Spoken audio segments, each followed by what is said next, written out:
ನಮಸ್ಕಾರ. ಕೋನಾರ್ಕದ ಸೂರ್ಯ ದೇವಾಲಯ ಕಟ್ಟಿದ ಗಂಗರ ಮೂಲ ನೆಲೆ ಯಾವುದು?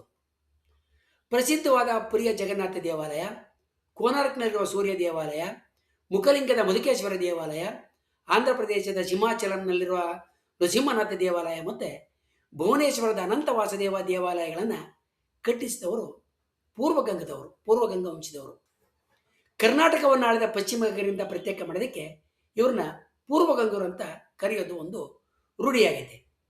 ಪೂರ್ವಗಂಗರ ಆಳ್ವಿಕೆಯ ಪ್ರದೇಶ ಆಧುನಿಕ ಒಡಿಶಾ ರಾಜ್ಯ, ಉತ್ತರದ ಆಂಧ್ರ ಪ್ರದೇಶ, ಛತ್ತೀಸ್ಗಢದ ಕೆಲವು ಭಾಗಗಳು ಮತ್ತು ಈಗಿನ ಪಶ್ಚಿಮ ಬಂಗಾಳದ ಕೆಲವು ದಕ್ಷಿಣ ಜಿಲ್ಲೆಗಳನ್ನು ಒಳಗೊಂಡಿತ್ತು. ಪೂರ್ವಗಂಗರು ಸಾಮಾನ್ಯ ಶಕೆ 6ರಿಂದ 12ನೇ ಶತಮಾನದ ಅವಧಿಯಲ್ಲಿ ಕಳಿಂಗ ನಗರದಿಂದ ಆಳ್ತಾ ಇದ್ರು. ಈಗ ಈ ನಗರವನ್ನು ಮುಖಲಿಂಗಂ, ಶ್ರೀಮುಖಲಿಂಗಂ ಅಥವಾ ಮುಖಲಿಂಗ ಅಂತ ಕರೀತಾರೆ. ಈ ಊರು ಆಂಧ್ರ ಪ್ರದೇಶದ ಶ್ರೀಕಾಕುಳಂ ಜಿಲ್ಲೆಯ ಜುಲ್ಮೂರು ಮಂಡಲದಲ್ಲಿದೆ.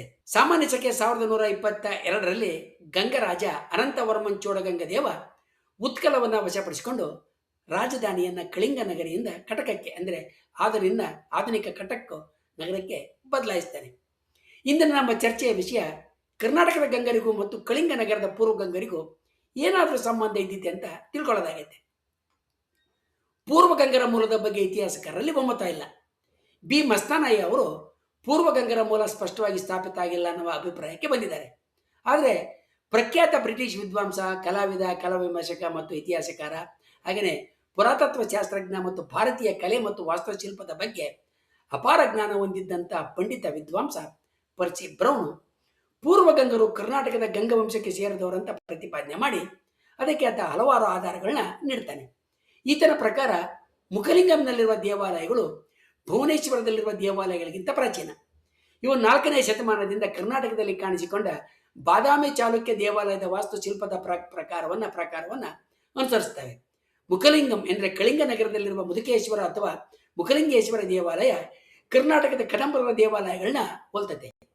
7ನೇ ಶತಮಾನದ ಪೂರ್ವಗಂಗರ ರಾಜ ಇಂದ್ರವರ್ಮನ ಶಾಸನಗಳಲ್ಲಿ ಬಾದಾಮಿಯ ಚಾಲುಕ್ಯರು ಮತ್ತು ಅವರ ಸಂಬಂಧಿತ ವೆಂಗಿ ಚಾಲುಕ್ಯ ಶಾಖೆಯವರು ಬಳಸ್ತಾ ಇದ್ದಂಥ ಸಾಮಾನ್ಯವಾದ ಕನ್ನಡ ತೆಲುಗು ಲಿಪಿ ಬಳಕೆಯಾಗೈತೆ.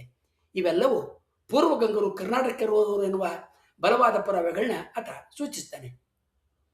ಇತಿಹಾಸಕಾರರಾದಂಥ ಉಪೇಂದ್ರ ಸಿಂಗ್ ಅವರ ಪ್ರಕಾರ 5ನೇ ಶತಮಾನದಲ್ಲಿ ದಕ್ಷಿಣ ಕಳಿಂಗದಲ್ಲಿ ಪೂರ್ವಗಂಗರ ಉದಯ ಆಯಿತು. ಈ ರಾಜರು ಬಹುಶಃ ಪಶ್ಚಿಮ ಗಂಗರ ಒಂದು ಶಾಖೆ ಆಗಿದ್ರು ಮತ್ತು ಕರ್ನಾಟಕದಿಂದ ವಲಸೆ ಬಂದವರಾಗಿದ್ದರು. ಮತ್ತೊಬ್ಬ ಇತಿಹಾಸಕರ ದಿನೇಶ್ವರ್ ಸಿಂಗ್ ಪೂರ್ವ ಮತ್ತು ಪಶ್ಚಿಮ ಗಂಗರ ನಡುವಿನ ಸಂಬಂಧವನ್ನು ಸೂಚಿಸತಕ್ಕಂಥ ಹಲವಾರು ಸಾಮಾನ್ಯ ಸಂಗತಿಗಳನ್ನ ಪಟ್ಟಿ ಮಾಡ್ತಾರೆ. ಕರ್ನಾಟಕದ ಗಂಗರು ಮತ್ತು ಕದಂಬರು ಪರಸ್ಪರ ವೈವಾಹಿಕ ಸಂಬಂಧವನ್ನು ಹೊಂದಿದ್ರು. ಅದರಂತೆಯೇ ಕಳಿಂಗದ ಪೂರ್ವಗಂಗರು ಮತ್ತು ಅವರ ಆಳ್ವಿಕೆಯ ಪ್ರದೇಶದಲ್ಲಿದ್ದ ಅವರ ಸಾಮಂತರಾಗಿದ್ದ ಪೂರ್ವ ಕದಂಬರು ಕೂಡ ಮದುವೆ ಸಂಬಂಧಗಳನ್ನು ಹೊಂದಿದ್ರು ಅನ್ನೋದನ್ನು ಆತ ಈ ಇತಿಹಾಸಕಾರ ಎತ್ತಿ ತೋರಿಸ್ತಾರೆ. ಪೂರ್ವಗಂಗರ ರಾಜ ಕಾಮಾರ್ಣವ ತನ್ನ ಸಾಮಂತರು ಮತ್ತು ಸಂಬಂಧಿಕರಾದ ಪೂರ್ವ ಕದಂಬರ ಮನವಿಯ ಮೇರೆಗೆ ಕಳಿಂಗ ನಗರದಲ್ಲಿದ್ದಂತಹ ಮಧುಕೇಶ್ವರ ದೇವಾಲಯವನ್ನು ನಿರ್ಮಿಸಿದ ಅಂತ ತೋರ್ತದೆ. ಪೂರ್ವಗಂಗರ ರಾಜ ಕಾಮಾರ್ಣವ ಅಸ್ತಿತ್ವದಲ್ಲಿರುವ ಗೋಕರ್ಣೇಶ್ವರ ದೇವಾಲಯವನ್ನು ಮಧುಕೇಶ್ವರ ಅಂತ ಮರುನಾಮಕರಣ ಮಾಡುವ ಮೊದಲು ನವೀಕರಿಸಿದ ಅಂತೇಳಿ ಇತಿಹಾಸಕಾರರಾದಂಥ GR ವರ್ಮ ಸೂಚಿಸ್ತಾರೆ. ಆ ದೇವಾಲಯದಲ್ಲಿ ಕಂಡುಬರುವ ಕೆಲವು ಶಾಸನಗಳಲ್ಲಿ ಕಳಿಂಗ ನಗರದ ಮಧುಕೇಶ್ವರ ದೇವರನ್ನ ಜಯಂತೇಶ್ವರ ಅಂದರೆ ವೈಜಯಂತಿ ಅಥವಾ ಬನವಾಸಿ ಪಟ್ಟಣ ಅಥವಾ ಗೋಕರ್ಣೇಶ್ವರ ಅಂದರೆ ಗೋಕರ್ಣದ ಮಹಾಬಲೇಶ್ವರ ದೇವರಂತ ಕೂಡ ಕರೀತಾರೆ ಅಂತ ಇತಿಹಾಸಕಾರ R ಸುಬ್ಬರಾವ್ ಹೇಳ್ತಾರೆ. ಪೂರ್ವ ಕದಂಬರು ಬಹುಶಃ ಧಾರವಾಡ, ಬೆಳಗಾವಿ ಮತ್ತು ರತ್ನಗಿರಿ ಜಿಲ್ಲೆಗಳಿಂದ ಕಳಿಂಗಕ್ಕೆ ಬಂದರು. ಕಳಿಂಗ ನಗರ ಪ್ರದೇಶದಲ್ಲಿ ಪಲಾಸಿಗೆ ಅಂತಕ್ಕಂಥ ಕನ್ನಡ ಹೆಸರನ್ನು ಹೋಲುವ, ಅಂದರೆ ಹಲಸಿಗೆ ಎನ್ನುವ ಕನ್ನಡ ಹೆಸರನ್ನು ಹೋಲುವ ಹಳ್ಳಿಯೊಂದಿದೆ. ಕಳಿಂಗದ ಆರಂಭಿಕ ಮತ್ತು ನಂತರದ ಪೂರ್ವದ ಗಂಗರಂತೆಯೇ ಆರಂಭಿಕ ಪಶ್ಚಿಮ ಗಂಗರಲ್ಲಿ ಹೆಚ್ಚಿನವರು ಶೈವರಾಗಿದ್ದರಂತ ಸೋಮಶೇಖರ ವರ್ಮ ವಾಚಿಸಿ ಪೂರ್ವಗಂಗರು ಪಶ್ಚಿಮ ಗಂಗರ ಕವಲು ಅಂತ ಹೇಳ್ತಾರೆ.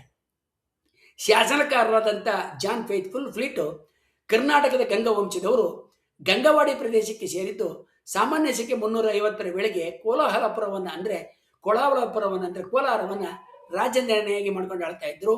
ಅವರ ಅಡಿನಲ್ಲಿ ಕದಂಬರು ಪ್ರಾಂತೀಯ ರಾಜ್ಯಪಾಲರಾಗಿ ಕಾರ್ಯನಿರ್ವಹಣೆ ಮಾಡ್ತಾ ಇದ್ರು. ಪೂರ್ವಗಂಗ ರಾಜರು ಮಹೇಂದ್ರಗಿರಿಯ ಗೋಕರ್ಣೇಶ್ವರ ಪವಿತ್ರ ಪಾದಗಳನ್ನು ಪೂಜೆ ಮಾಡಿದರು. ಈ ದೇವತೆ ಕರ್ನಾಟಕದ ಗೋಕರ್ಣದಲ್ಲಿರುವ ಮಹಾಬಲೇಶ್ವರ. ಆದ್ದರಿಂದ ಪೂರ್ವಗಂಗಾ ವಂಶ ಕರ್ನಾಟಕದ ಗಂಗಾ ವಂಶದ ಜೊತೆಗೆ ನೇರವಾದ ಸಂಬಂಧವನ್ನು ಹೊಂದಿದೆ ಅಂತ ಹೇಳ್ತಾರೆ.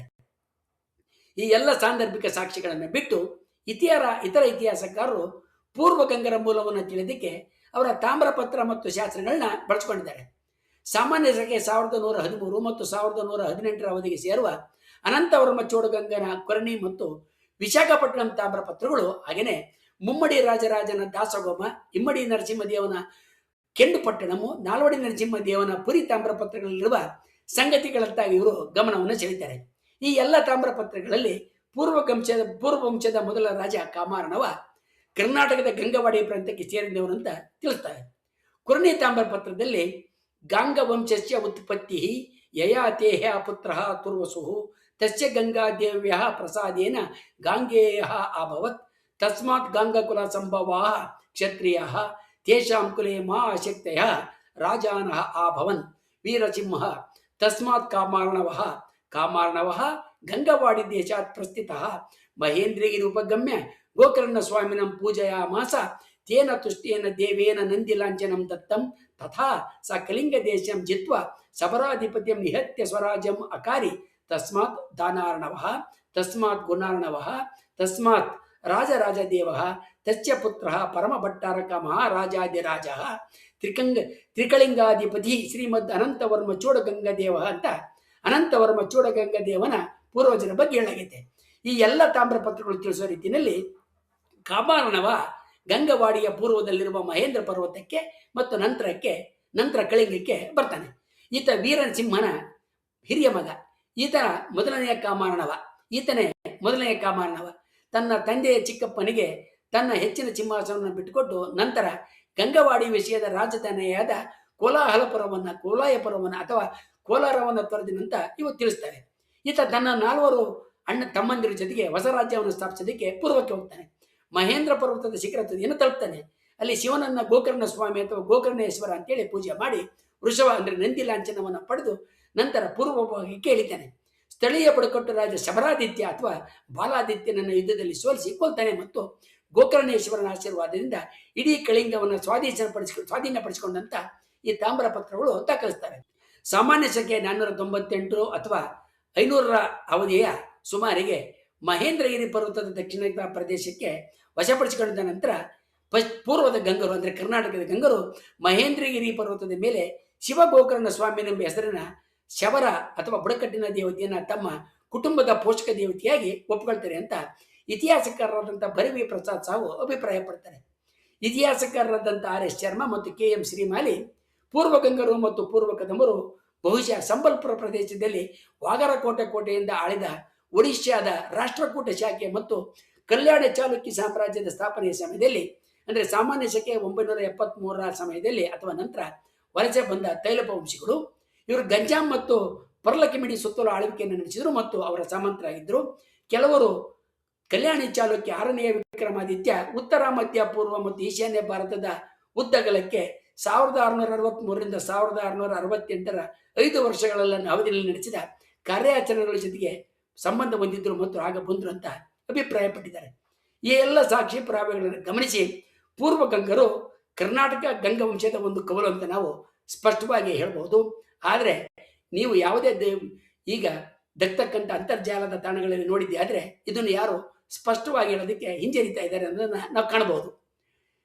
ಶಾಸನಗಳಲ್ಲಿ ತಾವು ಗಂಗವಾಡಿಯಿಂದ ಕರ್ನಾಟಕದಿಂದ ಬಂದಿ ಅಂತ ಸ್ಪಷ್ಟವಾಗಿ ಪೂರ್ವ ಗಂಗರು ಹೇಳ್ಕೊಂಡಿರೋದ್ರಿಂದ ಅವರ ಮೂಲ ಪಶ್ಚಿಮ ಗಂಗ ಅಂದರೆ ಕರ್ನಾಟಕದ ಗಂಗರು ಅಂತ ಹೇಳೋದಕ್ಕೆ ಯಾವ ಹಿಂಜರಿಕೆ ಬೇಕಿಲ್ಲ ಅಂತ ನಾವು ತಿಳಿಬಹುದು. ಮುಂದಿನ ವಿಡಿಯೋದಲ್ಲಿ ನಾವು ಪೂರ್ವ ಗಂಗರ ಬಗ್ಗೆ ಇತರ ಹೆಚ್ಚಿನ ಸಂಗತಿಗಳನ್ನ ತಿಳ್ಕೊಳ್ಳೋಣ. ವಂದನೆಗಳೊಂದಿಗೆ.